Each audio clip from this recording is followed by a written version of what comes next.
மேஷராசி நேயர்களே ரொம்ப பதட்டத்தோடு இருப்பாங்க இவங்க. ஏன்னா ஏற்கனவே இது செவ்வாயோட வீடு இல்லைங்களா, டென்ஷன் பார்ட்டி தான். எல்லாம் அன்பானவர்கள், பாசமானவர்கள். ஆனால் ஒரு டென்ஷன், பர்ஃபெக்ஷன், நான் கரெக்டாக இருக்கேன், நீங்கள் கரெக்டாக இருக்கணும்னு எதிர்பார்ப்பாங்க. அப்படிப்பட்டவர்கள் இப்போ என்ன எதிர்பார்க்குறாங்க தெரியுங்களா?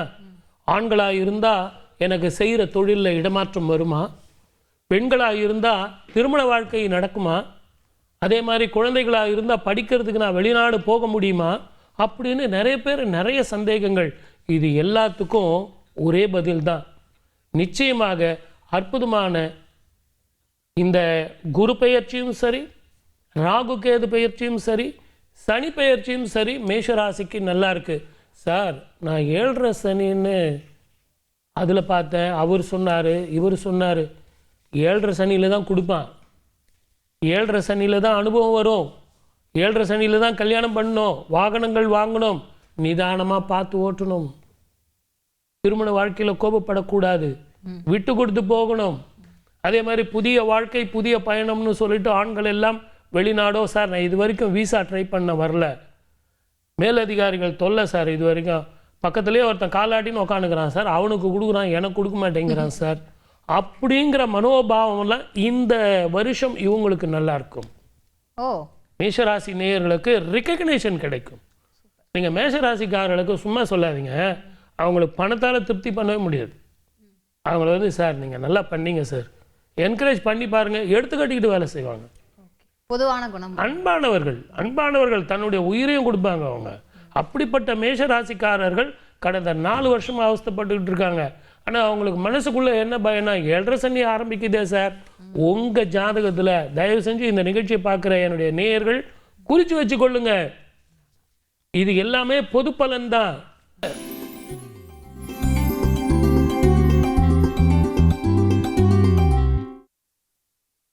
முதல்ல படிக்கிற பசங்களை நம்ம பார்ப்போம். ஏன்னு கேட்டிங்கன்னா ஜென்மத்திலேயே குரு இருக்கார், அது இல்லாமல் 2ஆம் வீட்டுக்கு போக போகிறார். அதனால் படிக்கிற படிப்பு வெளிநாடு போய் படிக்கலாமா, இங்கேயே படிக்கலாமா சார், இல்லை ரிசர்ச் பண்ணலாமா, இல்லை நான் நல்ல மார்க் வாங்கணும், ஐஏஎஸ் எழுதலாமா, ஐபிஎஸ் எழுதலாமா, கவர்மெண்ட் எக்ஸாம் எழுதலாமா அப்படின்னு சொல்கிற பிள்ளைங்களுக்கு நல்லது.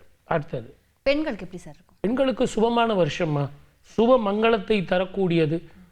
திருமணம், நகை வாங்குறது, பட்டுப்புடவை வாங்குறது, இப்படி சுப பலன்கள் நிறைய கிடைக்கும். ஓகே, இந்த வருஷம் வந்து ஷேர் மார்க்கெட்டில் வந்து ரிஷபராசிக்காரர்கள் ரிஷபம் பண்ணலாம். ஆனால் இவங்க என்னன்னு கேட்டிங்கன்னா சரியான முடிவு சரியான நேரத்தில் எடுக்கணும். இவங்க வந்து அதில் ஒரு கன்ஃபியூஷன், ஒரு பயம் இருக்கும்.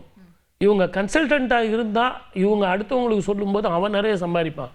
அதனால தெளிவான முடிவும் தெளிவான சிந்தனையும் இருந்தால் தெளிவான முடிவு எடுப்பாங்க. ஆனால் இவங்க ஆண்கள் ஆகட்டும் பெண்கள் ஆகட்டும் 5 கிரகங்கள் ஒன்றா சேர்ற அந்த காலகட்டத்தில் இரவு பயணத்தை தவிர்ப்பது நல்லது. சரிங்க சார், பலன்கள் சொல்லிட்டீங்க, பரிகாரங்கள் இவங்களுக்கு நான் சொல்கிற பரிகாரம் செய்யறதுக்கே விட மாட்டான். அதை தயவு செஞ்சு எப்படியாவது பல்ல கடிச்சிக்கிட்டு போயிட்டு வாங்க. திருமணல் மேடு அப்படின்னு சொல்லிட்டு ஒரு ஊர், திருக்கடவுர் பக்கத்துலேயே மார்கண்டேயர் பூஜித்த ஸ்தலம். இங்கே வந்து ஆத்மலிங்கம், சுவாமி பூஜித்த ஆத்மலிங்கமே அந்த மூல கருவறையில் இருக்குது. மார்கண்டேயருக்கு பக்கத்திலேயே ஆத்மலிங்கம். அப்படிப்பட்ட ஒரு அபூர்வ ஸ்தலம். இந்த கோவிலுக்கு போயிட்டு மிருகண்ட மகரிஷியும் மருத்துவதி அப்படிங்கிற சன்னதியும் இருக்குது. இவங்க 2 பேருக்கு அபிஷேகம் பண்ணி அர்ச்சனை பண்ணி நல்லெண்ணெயில் தீபம் போட்டு வந்தீங்கன்னா அதை விட ரிஷபராசிக்கு அற்புதமான பரிகாரம் இந்த உலகத்தில் வேறு எதுவுமே கிடையாது. நான் சொன்ன பேரை நீங்கள் கவனிக்கலன்னு நினைக்கிறேன். கவனிச்சேன் சார். மருத்துவதி, அந்த காலத்தில் பேர் வச்சிருக்காங்க பாரு, மிஸ்ஸஸ் டாக்டர் மருத்துவதி. அந்த மருத்துவதி குழந்தை இல்லாதனால குழந்தை பார்க்குறாங்க. மிருகண்ட மகரிஷி பூஜித்த அந்த லிங்கம் அங்கே இருக்குது. தயவு செஞ்சு இவ்வளோ விஷயங்கள் சொல்லியிருக்கேன், எழுதி வச்சுக்கிட்டு தயவு செஞ்சு நீங்கள் போயிட்டு இந்த 2025 ரிஷபராசிக்காரர்கள் வெற்றி பெறத்துக்கு இந்த பரிகாரம் செய்யுங்க. கைமேல் பலன் கிடைக்கும். வாழ்க வளமுடன். All the best.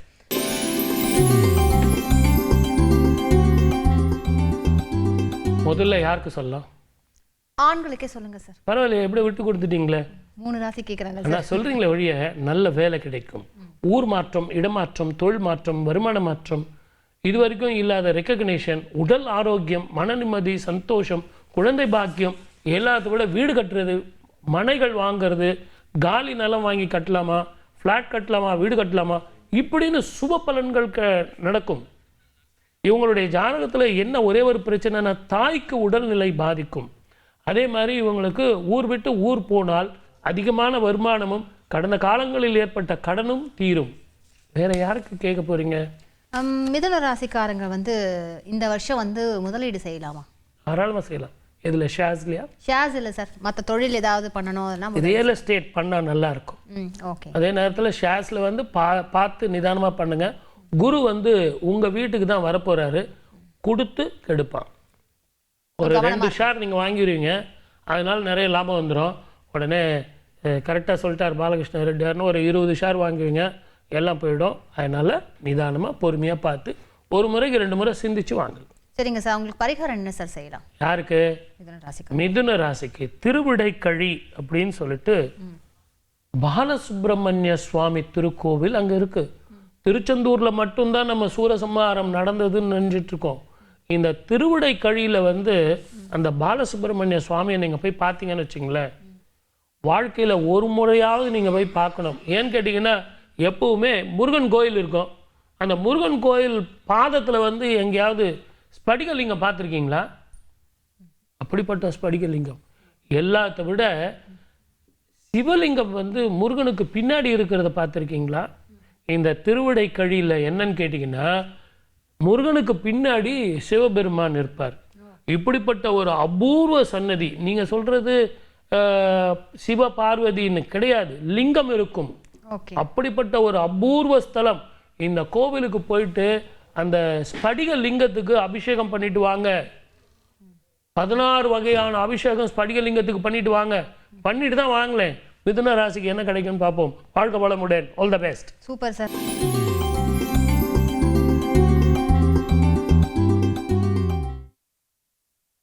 கடக ராசிக்காரங்க எப்படி ஜொலிக்க போறாங்க? அங்க பாருங்க, எல்லாருமே எப்படி இருக்காங்க, ஒரே ஜாலியா இருக்காங்க. எனக்கு அஷ்டமி சனி முடியுது. இனிமே பட்டு எனக்கு என் காட்டில் அட்ட மழை சார். கரெக்டு. ஆனால் இந்த 7.5 வருஷம் நடந்தது பாருங்க, அதை மனசில் வச்சுங்க. நான் அவனை நம்பினா இவனை நம்பின வேண்டாம். அது தொழிலாகட்டும் வருமானமாகட்டும் சீக்கிரம் முடிங்கன்னு சொல்கிறாங்க. அதனால எனக்கு வேற வழி இல்லை. நிச்சயமாவே நிறைய காலர்ஸ் வராங்க சார். அப்புறம் காலர்ஸ் கிடைக்கலனா என்ன திட்டக்கூடாதுல்ல. அதனால எல்லாமே நல்லதாகவே நினைப்போம். சந்தோஷமா இருங்க. இந்த வருஷம் உங்கள் காட்டில் மழை. ஆனால் உங்களுக்கு ஒரு பரிகாரம் சொல்கிறோமே. நிச்சயமா அதை சொல்லிடுங்க சார். அனந்தமங்கலம் அப்படின்னு ஒரு ஊர். அந்த அனந்தமங்கலம் ஊரில் ஒரு பெருமாள் கோவில், ராஜகோபால சுவாமி கோவில்னு ஒரு கோவில். அந்த பெருமாளே 20 வருஷம் லண்டனில் இருந்தாராம். அப்போனா நீங்கள் அவரை பார்த்தீங்கன்னா உங்களுக்கு என்ன கிடைக்கும்? அதனால தான் சொல்கிறேன், தயவு செஞ்சு கடகராசிக்காரர்கள் வீசா கிடைக்கல, வெளிநாட்டுக்கு போகல, இப்படிலாம் கஷ்டப்பட்டீங்கல்ல, தயவு செஞ்சு சீக்கிரமாக கிளம்புங்க. அங்கே பாருங்கள் நிறைய பேர் கிளம்பிட்டாங்க. அனந்தமங்கலம் போய் ராஜகோபால சுவாமியை போய் பாருங்கள். லண்டன்ல இருந்து வந்திருக்கார் அந்த பெருமாள். அவரை தரிசனம் பண்ணுங்க. வாழ்க்கை வளமுடன். All the best.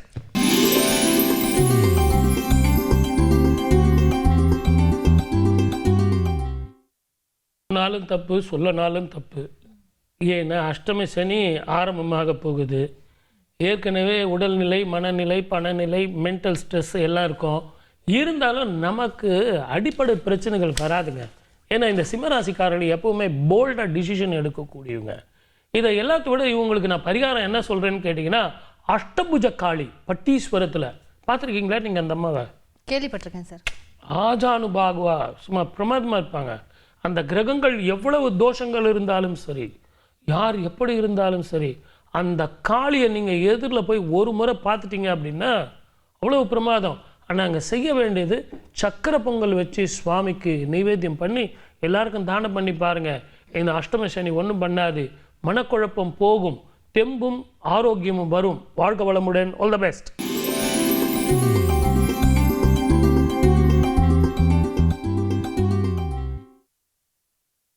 கன்னி ராசிக்கு நல்லா இருக்குங்க. தொழில், வருமானம், மன நிம்மதி, இது வரைக்கும் இருந்து வந்த மென்டல் ஸ்ட்ரெஸ்ஸு எல்லாமே போகும். ஏன்னா குரு வந்து 9ஆம் வீட்டுக்கு போக போகிறார். இவர் போகும்போது அற்புதமான பலன்களை கொடுக்கும். நல்லா இருக்கும், அருமையாக இருக்கும். 9ஆம் வீட்டில் இருந்து 10ஆம் வீட்டுக்கு அந்த வருஷ கடைசியில் மாறுவார். அதாவது ஏப்ரல் மாதத்துக்கு பிறகு. ஓகே. 10ஆம் இடத்தில் கொஞ்சம் உங்களுக்கு தொழில் மாறுதல்கள், மன நிம்மதி, சந்தோஷம், ப்ரமோஷனு, அதிக சம்பளம் அப்படின்னு ஆண்களுக்கும் பெண்களுக்கும் எல்லாருக்கும் இருக்கும். சுப விரயங்கள் இருக்கும். மொத்தத்தில் இந்த ஆண்டு முதல் பாதி 2வது பாதின்னு இந்த கன்னி ராசிக்காரர்களுக்கு எடுக்கணும். அதனால தான் நான் என்ன சொல்கிறேன்னா, பாப்ப நாசம், பாப்ப விநாசம், அதுக்கு பேர் பாப்ப நாசம். அது எங்கே இருக்குதுன்னு கேட்டிங்கன்னா, நீங்கள் திருப்பதி கை காட்டுவீங்க, இல்லை தமிழ்நாட்டிலே இருக்குது. பாப்பநாசம் குத்தாலம் பக்கத்தில். அங்கே ஒரு அபூர்வமான கோவில் சொல்கிறேன். இந்த நிகழ்ச்சியை பார்த்துட்டு இருக்கிற கன்னி ராசி நேயர்கள் அத்தனை பேருமே தயவு செஞ்சு போயிட்டு வாங்க. 108 லிங்கம் அங்கே இருக்கும். அதில் என்ன சிறப்பு அப்படின்னு கேட்டிங்கன்னா, 108வது லிங்கம் அனுமந்த லிங்கம். அனுமனே அங்கே லிங்கமாக இருக்கிறார் அப்படிங்கிறது அதிசயம். ஆகவே அப்படிப்பட்ட லிங்கத்துக்கு அங்கேயே போயிட்டு துளசி வாங்க முடியும்னா வாங்கிக்கோங்க, பூ வாங்க முடியும்னா வாங்கிக்கோங்க. உங்களால் முடிஞ்சால் ஒரு சொம்பில் நல்ல தண்ணி எடுத்துங்க, நல்ல தண்ணி, சுப தண்ணி. அந்த தண்ணியை ஊற்றிட்டு குங்குமம், விபூதி எல்லாம் வச்சு நீங்கள் பூவை வச்சுட்டு வாங்க. 108 லிங்கத்தையும் எப்படி பூஜை பண்ணுறோன்னு அங்கே உங்களுக்கு சொல்லி கொடுப்பாங்க. இதை செஞ்சுட்டு வாங்க. கடைசியாக 108வது லிங்கம் அனுமந்த லிங்கம் பாதம் படித்து நீங்கள் வெளியே வந்தீங்கன்னா கன்னி ராசிக்காரர்களுக்கு அற்புதமான ஆண்டு. வாழ்க வளமுடன். All the best.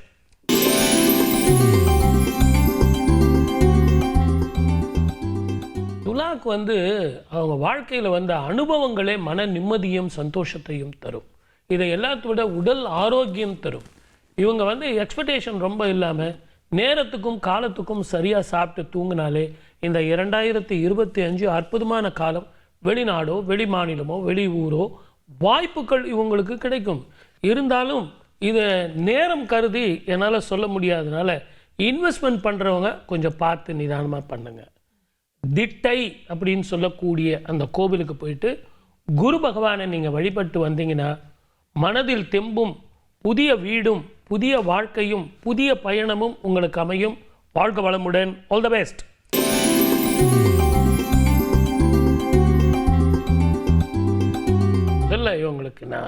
முதல்ல இவங்களுக்கு நான் பரிகாரம் சொல்லிடுறேன். ஏன்னு கேட்டிங்கன்னா, இவங்க மன சஞ்சலத்திலேயே இருக்காங்க. சார் எனக்கு இது கிடைக்குமா, அது கிடைக்குமா, அது கிடைக்குமா, இது கிடைக்குமா. ஆனால் திருக்கடையூர் அபிராமி அந்தாதி, அபிராமி அபிராமி, இந்த அர்த்தம் உங்களுக்கு தெரியுமா? என்ன சொல்லுங்க. இல்லை சார், நீங்களே சொல்லுங்க. அபினா இப்போ, ராமினா அழகு. இப்போ சொன்னால் எங்கள் அம்மா அழகு, அடுத்த நிமிஷம் நான் அபிராமின்னு சொன்னால் அதை விட அழகு. அப்போ எங்கள் அம்மா எப்பெல்லாம் நீங்கள் சொல்கிறீங்களோ அபிராமி அபிராமினா அவள் அழகாக ஆகிட்டே இருப்பா. ஏன்னா என் தாய் அவள். நான் எதுக்காக இவ்வளவு நான் நேரம் எடுத்துக்கிட்டு உங்களுக்கு சொல்கிறேன், பலன் சொல்லாமல் பரிகாரம் சொல்கிறேன் அப்படின்னா, அந்த அம்மாவனுடைய பாதத்தில் போய் நீங்கள் தலை வச்சு வணங்கிட்டு வந்தீங்கன்னா, அவளுக்கு ஒரு அபிஷேகம் பண்ணிட்டு வந்தீங்கன்னா உங்கள் வாழ்க்கை அழகாக இருக்கும், தெளிவான சிந்தனையோடு இருக்கும், புதிய வாய்ப்புகள் வரும், புதிய வீடு வாசல் எல்லாமே அமையும், திருமண வாழ்க்கை நல்லா இருக்கும், புதிய உறவுகள் உங்களுக்கு மேன்மையாக இருக்கும். மொத்தத்தில் 2025 யார்கிட்ட இருக்கு? அபிராமி கிட்ட இருக்கு. வாழ்க வளமுடன். All the best.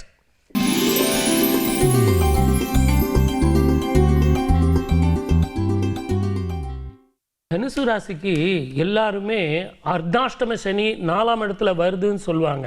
ஆனால் 7ஆம் பார்வையாக குரு பார்க்க போகிறார். மழை போல வர்ற பிரச்சனைகள் பனி போல மாறும். நீண்ட நாள் பிரச்சனைகள் தீர்வுக்கு வரும். வெற்றி ஜெயம் உங்கள் பக்கம்தான். உடல் ஆரோக்கியம் மட்டும் கவனம் வச்சுங்க. தாயாரோட உடல்நிலையில் கவனம் வேண்டும். ஆணாக இருந்தாலும் சரி, பெண்ணாக இருந்தாலும் சரி. தனுசு ராசிக்காரர்கள் காட்டில் அடமழை, அந்த அடமழையை சீரும் சிறப்புமாக நம்ம எடுத்துக்கணும் அப்படின்னா பிரம்மபுரீஸ்வரர் திருக்கோவில், நான் ஏற்கனவே சொன்னேன் இல்லைங்களா, அந்த சுவாமிக்கு தயவு செஞ்சு என்னுடைய நேயர்கள், தனுசு ராசி நேயர்கள், உங்களால் எவ்வளவு பேர் போக முடியுமோ அந்த கோவிலுக்கு போங்க. வஸ்திரம் வாங்கி கொடுங்க. எங்கள் ஐயாவுக்கு வஸ்திரம் வாங்கி கொடுங்க. நான் யாருக்கும் தானம் பண்ணுங்கன்னு சொல்லலை. எங்கள் ஐயாவுக்கு வஸ்திரம் வாங்கி கொடுங்க. சுவாமிக்கு அபிஷேகம் பண்ணுங்க. ஒரு பக்கெட்டு தண்ணி இல்லைன்னா ஒரு சொம்பு தண்ணி உங்கள் கையால் எடுத்து குருக்கள் கிட்ட கொடுத்து அந்த அபிஷேகம் பண்ண சொல்லுங்கள். அதில் பச்சை கற்பூரம் கலந்து பண்ண சொல்லுங்கள். தனுர் ராசி நேயர்களுக்கு கேட்டது கிடைக்கும், நினைத்தது நடக்கும். வாழ்க வளமுடன். All the best.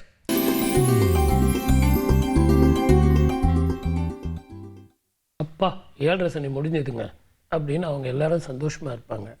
ஆனாலும் மழை விட்டது தூவானம் விடாத மாதிரி அந்த 2ஆம் வீட்டில் இருக்கிற சனீஸ்வரர் 3ஆம் வீட்டுக்கு போனது நல்லது தான். ஆனால் 3ஆம் வீட்டில் இருக்கிற ராகு 2ஆம் வீட்டுக்கு வர்றதுனால கொஞ்சம் நிதானமாக பொறுமையாக எதையும் ஒரு முறைக்கு 2 முறை யோசனை பண்ணிவிட்டு புதிய இடம், புதிய வாய்ப்பு, புதிய வாழ்க்கை ஆரம்பம், அதனால் தெளிவான சிந்தனையோடு முடிவும் தெளிவாக எடுத்திங்கன்னா அது ஆணாகட்டும் பெண்ணாகட்டும், வெளிநாடோ வெளி மாநிலமோ வெளி ஊரோ இருக்கட்டும், நிதானமாக முடிவெடுங்க, வாழ்க்கையில் ஜெயிக்கலாம். இவங்க செய்ய வேண்டிய பரிகாரம் என்ன அப்படின்னு கேட்டிங்கன்னா, இந்த திருவிடை கழி அப்படின்னு சொல்லி இப்போ நான் சொன்னேன். அங்கே குராமரம் அப்படின்னு ஒரு மரம் இருக்கு. அதுதான் அங்கே ஸ்தல விருட்சம். தயவு செஞ்சு என்னுடைய அன்பு நேயர்கள் இதை புரிந்து கொள்ளுங்கள். ஒவ்வொரு கோவில்லையும் ஸ்தலம், விருட்சம், அந்த தீர்த்தம், அந்த கோவிலுடைய மூர்த்தம், இது ரொம்ப ரொம்ப விசேஷம். அப்படி இந்த குரா மரத்தை நீங்கள் பார்க்குறதே மகா விசேஷம். எல்லா கோவில்லையும் ஸ்தலா விருட்சம் வேறு எது வேணாலும் இருக்கலாம். ஆனால் இந்த கோவிலில் குரா மரத்துக்கு கீழே நெய் தீபம் போட்டு உங்கள் வயதுக்கு ஏற்ற மாதிரி விளக்கு போட்டுட்டு வாங்க. மகர ராசிக்காரர்களுக்கு 2ஆம் வீட்டுக்கு ராகு வந்தால் கூட பெரிய பிரச்சனையை கொடுக்காது குரா மரம். போயிட்டு வாங்க, வாழ்க்கை வளமுடன். All the best.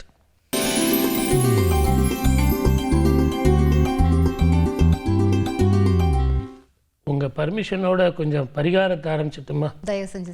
ஏன்னு கேட்டிங்கன்னா, அவங்க ரொம்ப கஷ்டப்படுறாங்க. ஒரு பக்கம் ஜென்மத்துக்கு ராகு வரப்போகிறார், இந்த பக்கம் 7.5 சனியில் பாத சனி, பயணத்தில் கவனமாக இருக்கணும், 5 கிரகங்கள், அதே மாதிரி குருவும் சாதகமாக இல்லை அப்படின்னு அவங்களே கணக்கில் வச்சுக்கிட்டு இருக்காங்க.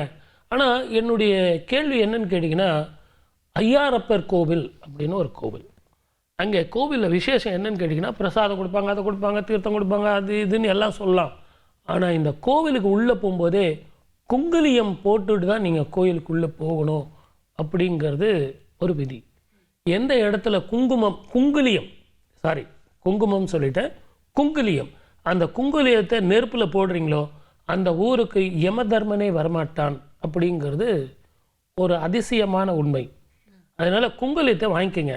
அந்த கோவிலுக்கு வெளியே இருக்கிற அந்த அக்னியில் அந்த குங்குலியத்தை போட்டுட்டு சுவாமியை போய் வழிபட்டுட்டு வாங்க. சுவாமிக்கு அர்ச்சனை பண்ணுங்க, வஸ்திரம் வாங்கி கொடுங்க, அன்னதானம் செய்யுங்க. இதை 2ம் பண்ணிட்டு வந்தீங்கன்னா கும்பராசி நேயர்களுக்கு அது எப்படிப்பட்ட கிரக தோஷங்கள் இருந்தாலும் அத்தனையும் பஞ்சாக பறந்துவிடும். வாழ்க வளமுடன். All the best.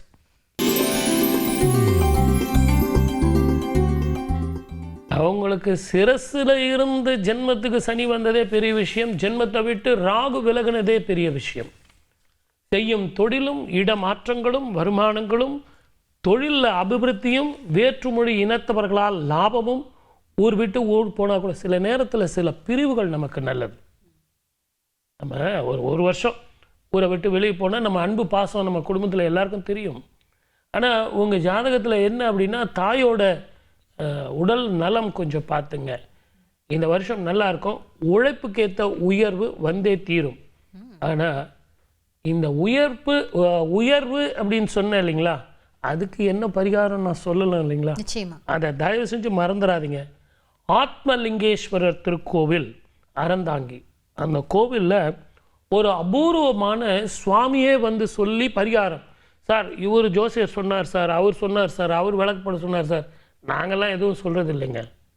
புராணத்திலேயே சொல்லப்பட்டிருக்கு. சுப்ரபாதம் முதல்ல யார் பண்ணது?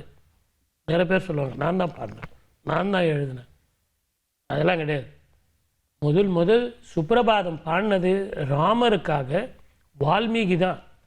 அவர் பாடின அந்த சுப்ரபாதம் தான் இன்றைக்கி நம்ம MS சுப்புலட்சுமி வாயிலாக நம்ம வீட்டில் எல்லாம் பாடிக்கிட்டு இருக்கு.